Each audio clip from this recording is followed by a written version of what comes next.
বৃষ্টির মধ্যে ছাদে এসে দেখি আমার পেয়ারা চারাটা পড়ে গেছে বাতাসে। তো পেয়ারা চারাটা ছাদে এসে তুলে দিলাম। এত বৃষ্টিতে ছাদ বাগানের কি অবস্থা তাই আজকে আপনাদেরকে দেখাবো। আসসালামু আলাইকুম, কেমন আছেন সবাই? আশা করছি সকলেই ভালো আছেন। আপনাদের দোয়া এবং আল্লাহর রহমতে আমিও ভালো আছি, আলহামদুলিল্লাহ। ব্যস্ততার কারণে গত এক সপ্তাহ যাবৎ আমার চ্যানেলে কোনো আমি লং ভিডিও আপলোড করতে পারি না। গত কয়েকদিন যাবতই খুব বৃষ্টি হচ্ছে, তাই আজ ভাবলাম এত বৃষ্টির মধ্যে আমার ছাদ বাগানের কি অবস্থা তাই আপনাদেরকে একটু ভিডিও করে দেখাই। আর নতুন করে নিয়মিত ভিডিও দেওয়া শুরু করি আজ থেকেই। যারা ভিডিওটি দেখছেন আমার পুরো ভিডিওটি দেখার অনুরোধ রইল। এত বৃষ্টি দেখে ইঝান ঘর থেকেই বায়না শুরু করেছে ছাদে আসার জন্য। সে বৃষ্টিতে ভিজবে, বৃষ্টিতে ভিজলেই ইঝানের ঠান্ডা লেগে যায়, তাই ছেলেটাকে আমি সচরাচর বৃষ্টিতে ভিজতে দেই না। বৃষ্টির মধ্যে আমি যেহেতু ছাদে আসছি তাই আমার সাথে করে ইঝানকে নিয়ে আসছি। ও আমার সাথে সাথে আবার নিচে নেমে যাবে, এই শর্ত দিয়ে ইঝানকে আমি ছাদে এনেছি। ইঝান এই শর্তে রাজি ছিল, তাই ইঝানকে ছাদে নিয়ে এসেছি বৃষ্টিতে ভেজার জন্য। ছাদে আসতেই প্রথমে আমার এই মেহেদি গাছটা চোখে পড়বে। মেহেদি গাছটার ডালগুলো বড় হওয়ার কারণে বাতাসের ডালগুলো কাত হয়ে যায়। মেহেদি গাছটার গোড়ায় একটা ঠাল গেঁথে দিয়ে গাছটাকে বেঁধে দিতে হবে। আর এই যে আমার সিম গাছ, এই সিম গাছ থেকে আমি ভাদ্র মাসেই সিম তুলতে পেরেছি, আলহামদুলিল্লাহ। সিম গাছের জাতটা অনেক ভালো। দেখতে পেলেন গাছের গোড়া দিয়েই কত সুন্দর ফুল এসেছে। এই ফুল থেকেই আবার সিম বের হবে। সিম গাছের পাশেই পেয়ারার চারাটা রাখা ছিল। পেয়ারার চারাটা কিছুদিন আগে আমি নার্সারি থেকে কিনে এনেছি। বড় একটা পাত্রের অভাবে গাছটা আমি এখনও রোপণ করতে পারিনি। ছাদের কিনারে রাখার কারণে একটু বাতাস আসলেই গাছটা প্রায়ই পড়ে যায়। এই যে আমার আরেকটা সিম গাছ, এই সিম গাছগুলোতে আমি কোনো মাচা করিনি, শুধু ঠাল বেঁধে দিয়েছি আর তাতেই বেয়ে বেয়ে গাছগুলো হয়েছে এরকম। এইখানে দুই জাতের সিম গাছ লাগানো, দুইটা সিমই আগাম জাতের সিম।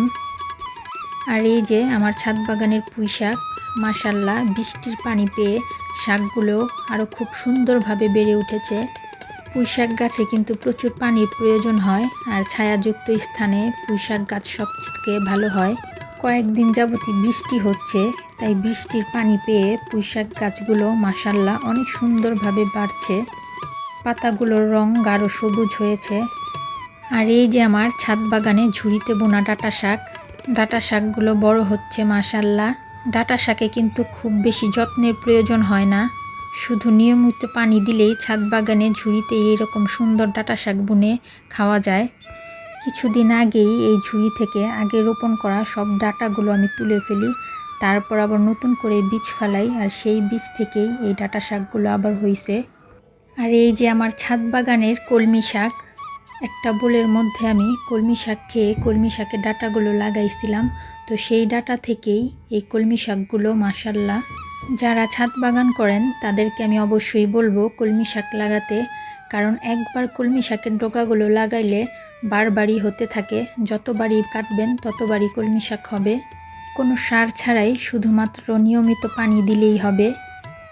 আর এই যে আমার অদিনের বেগুন গাছ, একটা বেগুন গাছ আর একটা বেগুনই হয়েছে। আমার এই ছোট্ট ছাদ বাগানটায় শাক সবজি ফল ফুলের গাছের সাথে কিছু প্রয়োজনীয় ঔষধি গাছের চারাও আমি লাগিয়েছি। আর এই যে 1 মাস আগে একটা ছবেদা সহ এই গাছটা আমি কিনে এনেছিলাম। তো এই 1 মাসে আমার কাছে মনে হচ্ছে ছবেদাটা বড়ই হচ্ছে না, যতটুকু এনেছিলাম ঠিক ততটুকুই আছে।